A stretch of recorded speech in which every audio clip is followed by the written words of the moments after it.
So una guys, kailangan nyo po ng application na yan. Meron po tayong link sa may comments, paki-download na lang po. Sa inyong smart TV guys, kailangan nyo mag-download nyan, Send Files to TV na app. So install po natin. Tapos wait lang natin siya matapos guys. Next, kailangan nyo mag-download guys sa inyong smart TV ng file manager. So install lang po natin ulit, tapos wait natin siyang matapos. So pag na-install nyo na guys yung dalawang application, open muna natin guys yung Send Files to TV. So open natin yan, tapos lalabas po yan, next nyo lang po, or pwede yung skip. Yan, next lang natin. Yan, tapos lalabas po yan, click nyo lang po yung allow. Yan, so allow lang po ulit. So tuwing may lalabas po na allow, yan, allow lang po natin.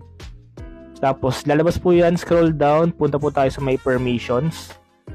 Tapos yan, sa files and media, yan, click natin yung allow all the time. Tapos po nyan yan, allow po, tapos back tayo. Tapos open natin yung Send Files to TV, tapos click receive po. Tapos sa inyong smartphone guys, download din po kayo ng Send Files to TV. Yan, install natin. Tapos open po natin yung Send Files to TV na application sa ating smartphone. Ayan, tapos skip lang po natin. Tapos click lang po natin yung allow ulit. Ano lang po yun, permissions lang po yan pag first time yung mag-install ng application sa ating smartphone. Ayan, tapos pag lumabas po yan, allow nyo lang din po yan. Tapos back lang po natin, click po natin yung send. Tapos punta po tayo dun sa ating files na download kanina, yung SmartTube, no? So ayan, send po natin sa TV natin. Ayan, nalabas po yan, Smart TV. So dyan po natin siya send, no? Click lang po natin. Ayan, magsisend na po yung pinaka-app sa ating TV.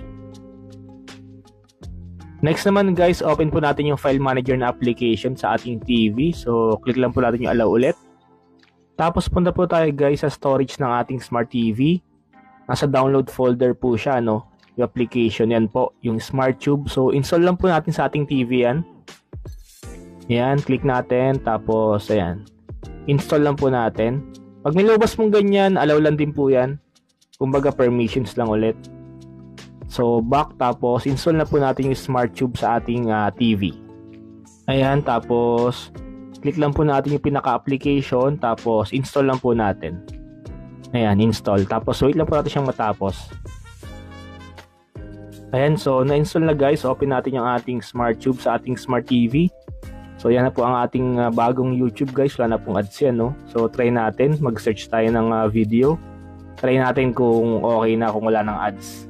So ano to guys, sa lahat ng video, movies, mga music video, NBA highlights, lahat po yan syempre, wala na pong ads yan. So ayan guys, pag play natin, diretso agad, no?